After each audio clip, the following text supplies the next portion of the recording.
नमस्कार साथियों, आप सभी का एक बार फिर से स्वागत है डीएलएड एकेडमी के इस यूट्यूब चैनल पे। इंग्लिश पार्ट बी की जो अंतिम यूनिट हमारी चल रही थी, यूनिट सेकंड जिसका नाम था स्ट्रक्चर ऑफ इंग्लिश लैंग्वेज, तो उसकी क्लास सेकंड आपको यह देखने को मिल रही है। इसमें हमने बड़े प्रश्नों के बारे में कहा था और यहाँ बड़े प्रश्न आपको 4 में पढ़ाऊँगा और 4 में से आपको केवल 2 ही याद रख के जाने हैं। क्योंकि पूरा ना पढ़ाए तो अगले साल उसको फिर पढ़ाना है। इससे अच्छा है कि मैं पूरा यहाँ पे पढ़ा देता हूँ और आप जो चाहे तो पूरा भी पढ़ सकते हो और जो मैं इम्पोर्टेंट बताऊँ वो 2 प्रश्न पे आप पढ़ के जा सकते हो। तो वो 2 प्रश्न कौन से हैं? तो सबसे पहला प्रश्न तो आपके हैं कि कॉम्प्लेक्स सेंटेंस और कंपाउंड सेंटेंस में डिफरेंस क्या है? तो ये आपको पूछता है। दूसरा आगे मैं आपको बता दूँगा अभी। तो मिश्र वाक्य क्या है? सबसे पहले इसको देख लेते हैं।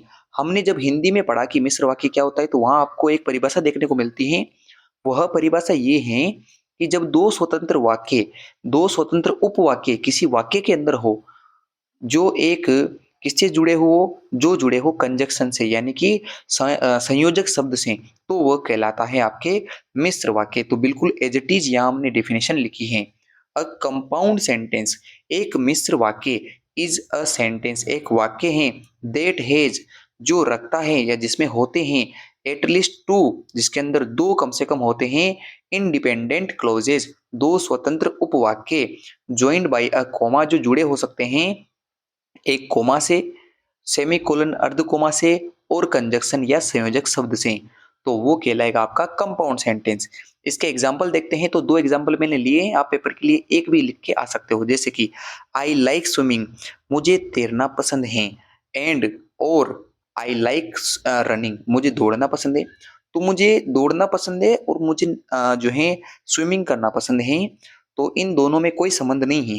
2 सेंटेंस है, दोनों अलग-अलग सेंटेंस हैं, बस दोनों को एक कनेक्टर से जोड़ा गया है, एक कंजक्शन से जोड़ा गया है, जिसका नाम है आपके, क्या नाम है? कनेक्टर यानी एंड। तो एंड का प्रयोग हमने यहाँ किया है 2 स्वतंत्र उपवाक्यों को जोड़ने के लिए। तो जब हम ऐसे वाक्य बनाते हैं जहाँ 2 स्वतंत्र वाक्य लिए हो कम से कम, वो कहलाते हैं कंपाउंड सेंटेंस। अगला उदाहरण देख लेते हैं। She does not like apples, उसे एप्पल्स पसंद नहीं है। फिर यहाँ कोमा का प्रयोग है, कोमा के बाद बट का प्रयोग। कोमा ज़्यादा इंपॉर्टेंट नहीं है, बट आप उसके आपके लिए जो इम्पोर्टेंट है वो है आपके कनेक्टर यानी कंजक्शन। कंजक्शन का प्रयोग होना चाहिए, क्योंकि कोमा का प्रयोग तो कॉम्प्लेक्स सेंटेंस में भी होता है। बट आपको याद रख के चलना है कि ऐसे वर्ड्स आएंगे जैसे not only, but also, either और, नाइदर नॉर, बट, एंड, ऐसे अगर आपको 2 सेंटेंस अलग अलग इनके दाएं बाएं दिए गए हों, तो वो आपका कंपाउंड सेंटेंस होगा। तो यहाँ दिए गए हैं, सी डज नॉट लाइक एप्पल्स, उसे सेब पसंद नहीं है, बट किंतु सी लव्स बनानास, किंतु उसको केले पसंद है। तो केले खाना पसंद है, बट उसे एप्पल खाना पसंद नहीं है। तो दोनों का कोई संबंध नहीं है आपस में बोलने में, तो किंतु इस वाक्य को बट से जोड़ा गया है और बट एक कंजक्शन है, और जब 2 सेंटेंस एक कंजक्शन से जुड़े हुए हो, तो वह आपका कंपाउंड सेंटेंस कहलाएगा। अगला जो सेंटेंस का टाइप है वो देखते हैं। वो टाइप है आपके कॉम्प्लेक्स सेंटेंस, जटिल वाक्य या संयुक्त वाक्य किसे कहते हैं, देखते हैं। हमने पढ़ा था कि जटिल वाक्य वो होता है जहाँ एक तो मुख्य वाक्य होता है जिसे हम प्रमुख उपवाक्य कहते हैं, और एक उस पे आश्रित उपवाक्य होगा कम से कम, यानी कि पहले जो सेंटेंस बोला जाएगा उसका प्रभाव आने वाले सेंटेंस पे पड़ेगा। तो अगर ऐसा हो तो वह जटिल कॉम्प्लेक्स सेंटेंस कहलाता है। अ कॉम्प्लेक्स सेंटेंस जो एक आपके संयुक्त जटिल वाक्य होता है, इज अ सेंटेंस जो एक वाक्य है कंटेनिंग, अपने आप में शामिल करता है, वन मेन क्लोजेज, एक मुख्य उपवाक्य, एंड वन सबऑर्डिनेट क्लोजेज, यानी कि एक उस पे आश्रित उपवाक्य हो। सबऑर्डिनेट का मतलब जो किसी चीज पे आश्रित हो, यानी जो मेन क्लोजेज होगा उस पे आश्रित एक वाक्य सबऑर्डिनेट क्लोजेज आपको दिया जाएगा, तो वह कहलाएगा आपका कॉम्प्लेक्स सेंटेंस। आप इसको एग्जाम्पल से बड़े ही आसानी से समझ सकते हो। तो आपके सामने एग्जाम्पल है, वेनेवर इट रेन्स, जब बरसात होती है, जब भी कभी बरसात होती है, कोमा दिया गया है, आगे फिर लिखा गया है I like to wear my blue coat, तो मुझे अपना ब्लू कोट पहनना पसंद है। यानी कि मैं अपना ब्लू कोट कब पहनता हूँ, जब बरसात होती है। तो सेकंड सेंटेंस इनकम्प्लीट है विदाउट फर्स्ट सेंटेंस। तो ये जो स्टार्टिंग की जो कुछ लाइनें हैं इसको कहेंगे मेन क्लोजेस, और जो पीछे की आपको लाइंस दिए गए हैं इनको कहते हैं सब ऑर्डिनेट क्लोजेस, जो दूसरे सेंटेंस पे आश्रित हैं। अगला है ऑल्दो सी वाज टायर्ड, हालांकि वो जो है क्या है, थकी हुई हैं। She continued working on his on her project. तो फिर भी वो जो है कंटिन्यू लगातार काम कर रही हैं या काम कर रही थी, किस पे काम कर रही है, तो वो अपने प्रोजेक्ट पे काम कर रही हैं। तो ये जो पीछे का आपको सेंटेंस दिया गया है कि फिर भी वो काम कर रही है कंटिन्यू, तो क्यों कर रही है, क्योंकि वो फिर भी जब वो पहले थक गई थी फिर भी वो काम कर रही है। तो ये जो पीछे वाला सेंटेंस है वो पहले वाले पे आश्रित है। तो ये जो सेंटेंस है कॉम्प्लेक्स होगा। अब एक और आपके एक्स्ट्रा टाइप दिया गया है, हालांकि ये इतना इम्पोर्टेंट नहीं है आने की दृष्टि से, फिर भी मान लो अगर बाई चांस किस्मत खराब हो आपकी और पूछ ले, तो फिर वो आपको याद रख के जाना है। ये भी कोई एक्स्ट्रा ऑर्डिनरी नहीं है कि इसको आप समझ नहीं सकते। इसका नाम है कॉम्प्लेक्स कंपाउंड या कंपाउंड कॉम्प्लेक्स सेंटेंस, जटिल मिश्र वाक्य या मिश्र जटिल वाक्य, दोनों में से कुछ भी कह सकते हो। कैसे याद रखोगे कि जिसके अंदर दो तो हो मेन क्लोजेस, दो तो क्या हो मेन क्लोजेस एम ए, और एक उन पे आश्रित सब क्लोजेस हो, क्या हो सम क्लोजेस। तो मेन क्लोजेस दो होंगे, मुख्य दो उपवाक्य होंगे और एक उनसे बना हुआ आश्रित उपवाक्य होगा, तो वह आपका कॉम्प्लेक्स कंपाउंड सेंटेंस कहलाएगा। एग्जाम्पल से भी समझ लेंगे।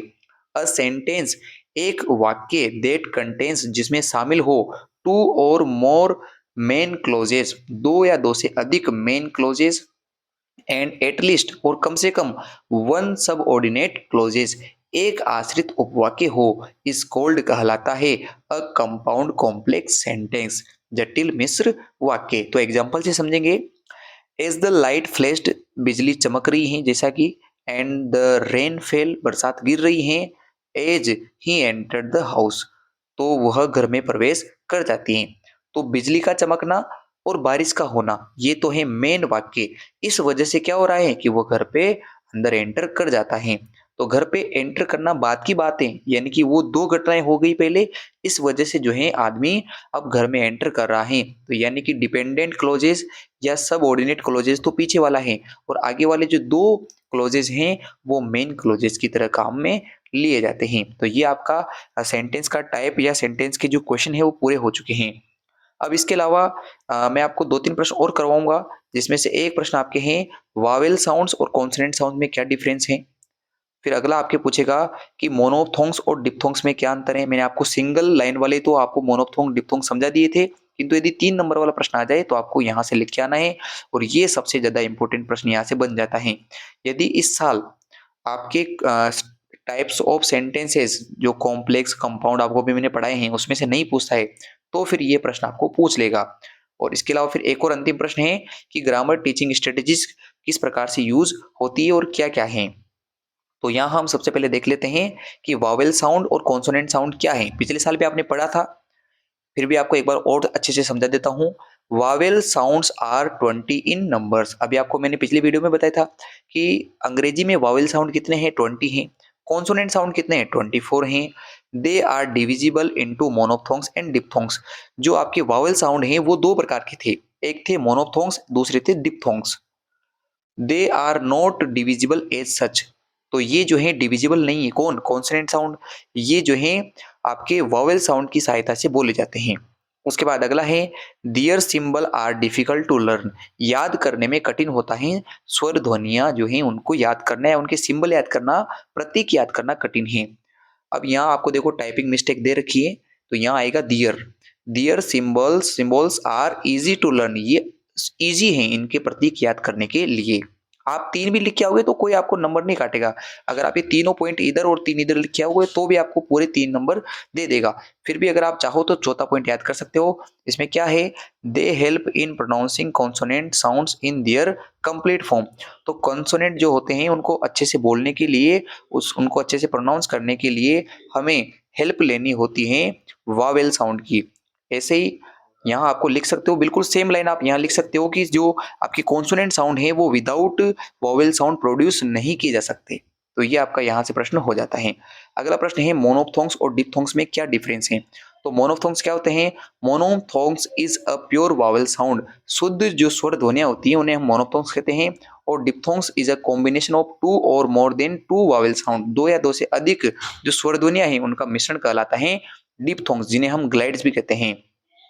It is a single vowel sound, यह एक स्वतंत्र अकेली स्वर ध्वनि होती है।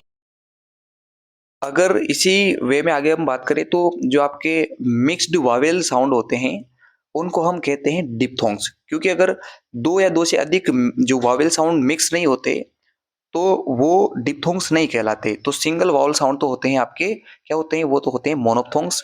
और जो आपके मिक्स्ड वॉवेल साउंड होते हैं, उनको हम कहते हैं, क्या कहते हैं? डिप्थोंग्स।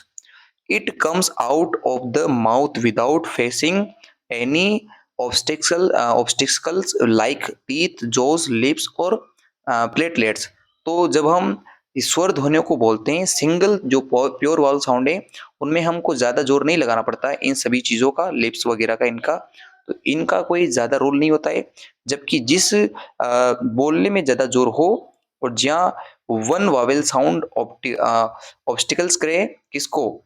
एक वॉवेल साउंड दूसरे वॉवेल साउंड पे जंप करके बोला जाए, तो वो आपका कहलाएगा डिप्थोंग्स। तो ये सिंगल सा, आप इसको लिख के आना चाहो तो अलग बात है, बट अगर मैं ऐसे आपको इसको इसकी जगह पे कुछ दूसरी लाइन लिखाना चाहूँ, तो हम इसे कह सकते हैं, we can use a frame of second, frame of second, mini second sound.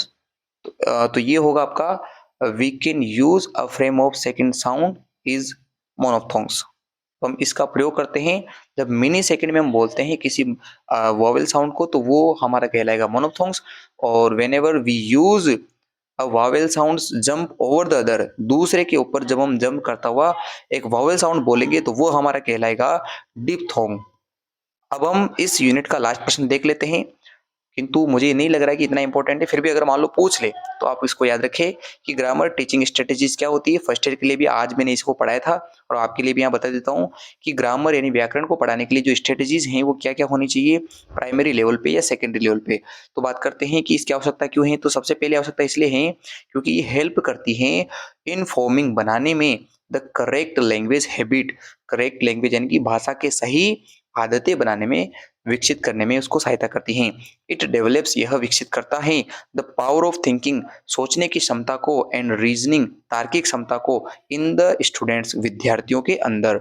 It provides, यह प्रोवाइड करवाता है, systematised knowledge of the language, भाषा का एक व्यवस्थित स्वरूप जो है, ये व्यवस्थित ज्ञान जो है यह प्रदान करता है। कौन?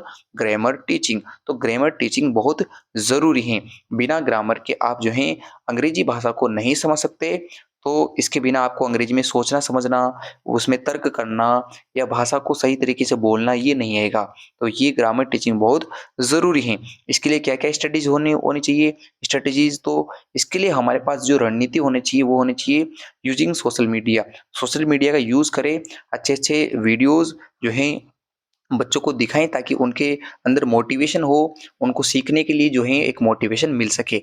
अगला है correct knowledge of parts of speech. Parts of speech जिसे आप कहते हो noun, pronoun, adjective, adverb, conjunction वगैरह, इनको एक सिस्टमेटिक वे में सिखाना चाहिए। पहले नाउन, फिर प्रोनाउन, फिर एडजेक्टिव, फिर एडवर्ब, ऐसे। अगला है वर्ड एंड वर्ड फॉर्मेशन। जो शब्द हैं और जो शब्दों का जो निर्माण है, वो उसको बच्चों को समझ में आना चाहिए कि इस वर्ड्स की यूज से ये चीज बनी है। प्रीफिक्स एंड सफिक्स, जो आपके उपसर्ग और प्रत्यय हैं। प्रीफिक्स का मतलब उपसर्ग और सफिक्स का मतलब प्रत्यय। तो प्रत्यय और उपसर्ग अंग्रेजी में समझाए, जैसे BEAUTUTI,